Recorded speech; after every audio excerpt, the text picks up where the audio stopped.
Band 10, hut. Hey! Band horns up. Hey!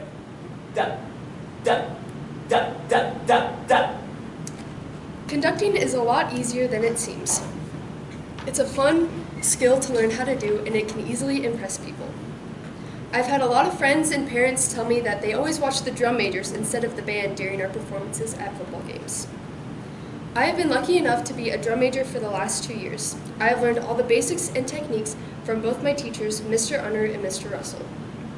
So today I'm going to be showing you a few, the correct form of conducting and a few conducting patterns. So to start off, in order to be able to conduct, you have to start with your feet shoulder width apart. This just gives you a strong base. Next, you want to focus on your posture. Shoulders back, chin slightly up.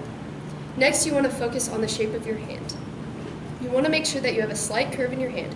You don't want it to be flat or too curved because the band will be unable to see where the beat is at.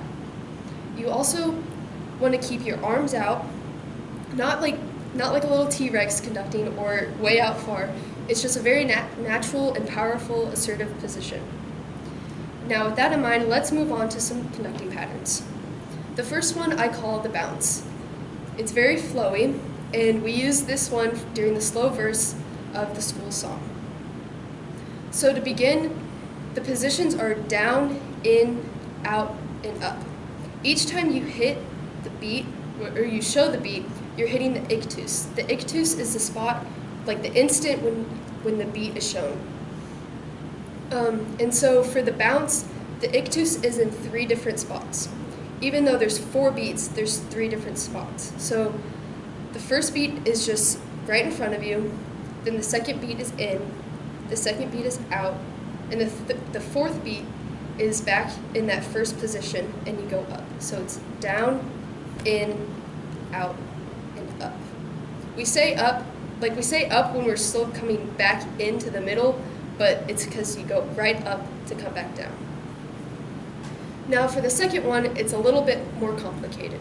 Instead of the ictus being in 3 different spots like the first one, the ictus is in the same spot. So the first beat is still down, and then for the second beat, you kind of come up just a little bit and come back down. Third beat, you'll go in, then back, and then out and back in. So the way I think about it is subdivision, which is 1 and 2 and 3 and 4 and. So it's 1 and 2 and 3 and 4 and 1. So once you get used to it and start getting better at it, it takes a while to get good at it, you can start going a little bit faster, or adding some cutoffs in, or doing some holds, or crescendos. And yeah, practice does make perfect. I've been doing this for 2 years now. We've been working on our show since August, and I still am exhausted. My arms are so exhausted after our 10-minute performance.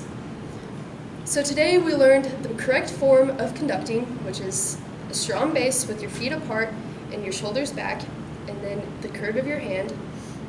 And then we learned some conducting patterns. The first one was the bounce, so down, in, out, and up. And then the next one was more complicated, and it was where the ictus is in the same spot, so 1 and 2 and 3 and 4 and 1.